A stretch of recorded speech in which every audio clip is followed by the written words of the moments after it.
Una de las decisiones más importantes en la evaluación de proyectos es elegir la localización del proyecto, es decir, dónde vamos a construir nuestro edificio de oficinas o dónde vamos a instalar nuestra fábrica o planta. Esto es importante porque una vez que ya se haya realizado esta parte, es decir, una vez instalada la planta, cualquier modificación de localización será altamente costosa. Por eso es importante tomar esta decisión antes de que se lleve a cabo el proyecto. Además, un buen análisis de esta parte puede aumentar la rentabilidad del proyecto. Esto si buscamos reducir o optimizar los costos. Y es que los métodos utilizados para este análisis consideran características específicas de cada localidad, como podría ser el salario mínimo, ¿no? Que es la razón por la que algunas empresas buscan instalar sus plantas en otros países, o al considerar los costos de transporte tanto de abastecimiento como de distribución del producto. Para este estudio se utilizan dos métodos, el método de factores ponderados o cualitativo por puntos y el de la matriz de Vogel, que tiene un enfoque un poco más cuantitativo. Considere que el inversionista también podría tener alguna preferencia por un lugar, quizá porque le convenga o porque tenga algún objetivo social, como aumentar el empleo en ciertas zonas, por ejemplo. En cuanto al método de factores ponderados. Bueno, este método permite elegir la localización dada una lista de posibles opciones. Hace una comparación cuantitativa al asignar valores a situaciones de carácter cualitativo. Esto facilita la decisión cuando es necesario considerar muchos aspectos no medibles directamente. En este caso, lo primero que tenemos que hacer es identificar los factores más relevantes. Uno de los factores principales son las vías de acceso. Claro que esto depende del tamaño y giro del proyecto. Algunos incluyen, por ejemplo, la calidad de las carreteras, la cercanía de los puertos o aeropuertos, o incluso puede ser la disponibilidad de estacionamiento para los clientes. También es importante considerar otros aspectos como las leyes, los incentivos fiscales, la seguridad o la corrupción. El tipo de mano de obra que puede ser especializada o no calificada y, por supuesto, el clima de la zona. Es decir, cualquier aspecto que se considere importante. Ya que tenemos la lista de los factores más relevantes, le asignamos un peso a cada factor con base en su importancia relativa. Por ejemplo, si nuestro proyecto es de servicios de hosting, entonces el clima o si es una zona sísmica serían factores más importantes que la calidad de la carretera, porque ellos ofrecen productos no físicos, sino en línea. En cambio, altas temperaturas generarán mayor consumo de energía y por lo tanto mayores costos de producción. Entonces definimos una escala para calificar cada uno de los factores. Esta puede ser una calificación típica del 0 al 100 o un rango del 0 al 100. También podemos utilizar criterios cualitativos, como por ejemplo bueno, regular y malo. Pero debe considerar que se utiliza la misma escala para todos los factores. Después de determinar la escala, se califican los factores listados para cada opción, es decir, para cada lugar propuesto en el que se desea implementar la planta o construir las oficinas. Si retomamos el ejemplo de los servicios de hosting, Canadá seguro tendrá una mejor calificación en el factor temperatura que Ecuador, ya que la temperatura ambiente para asegurar el buen funcionamiento de los servidores no debe pasar de los 23 grados. Recuerde que siempre es posible estandarizar los valores de un factor a la escala que se propuso. Por ejemplo, si usted considera que el índice de competitividad estatal es relevante para su análisis, y usted ha definido una escala del 0 al 100, donde 100 es la mejor calificación y 0 la peor, y resulta que este índice es en realidad un ranking entre los estados, lo cual significa que los valores van del primero, como pueden ver, que es el Distrito Federal, hasta el último o la peor calificación, que es la de Guerrero, que es el 32º.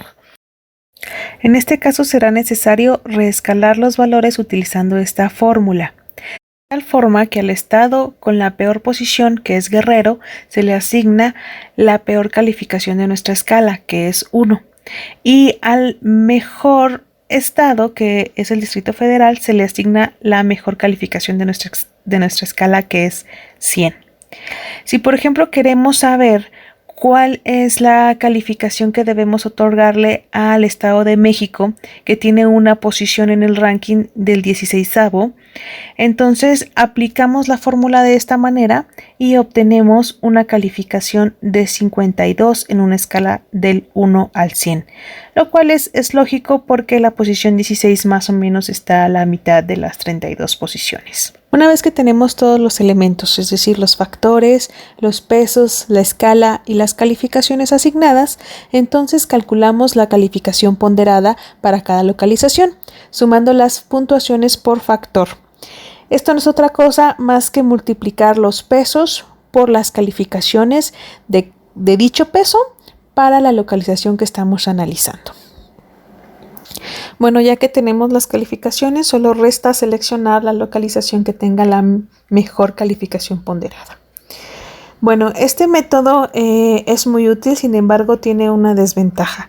Este es que el análisis suele ser sesgado por los juicios de valor o depende de la experiencia del investigador. Método de la matriz de Vogel. Este método se enfoca en la asignación de cantidades óptimas desde el lugar de fabricación hasta el punto de venta. Este es especialmente útil cuando tenemos plantas en diferentes localizaciones y requerimos optimizar los costos de transporte desde estas localizaciones hasta los mercados objetivo. Por un lado tenemos la oferta, es decir, la producción que genera cada planta, y por el otro lado tenemos las cantidades demandadas de cada uno de los mercados. Este método supone que los costos de transporte están en función de las unidades o cantidades transportadas, además de que esta relación es lineal. Esto significa que el costo por unidad de producción no va a disminuir si transportamos cantidades más grandes de producción.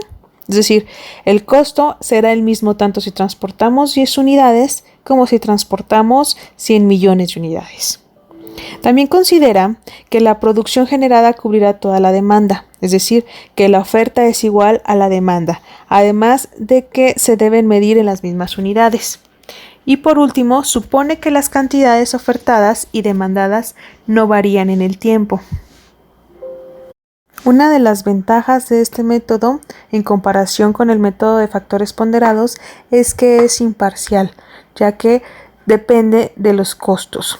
Y esta es una de las desventajas, es decir, que solo considera, o su factor más importante a considerar, son precisamente los costos de transporte. La matriz de Vogel tiene la siguiente estructura. Como filas, considera las localizaciones de origen. Estas pueden ser fábricas, centros de distribución o plantas de producción.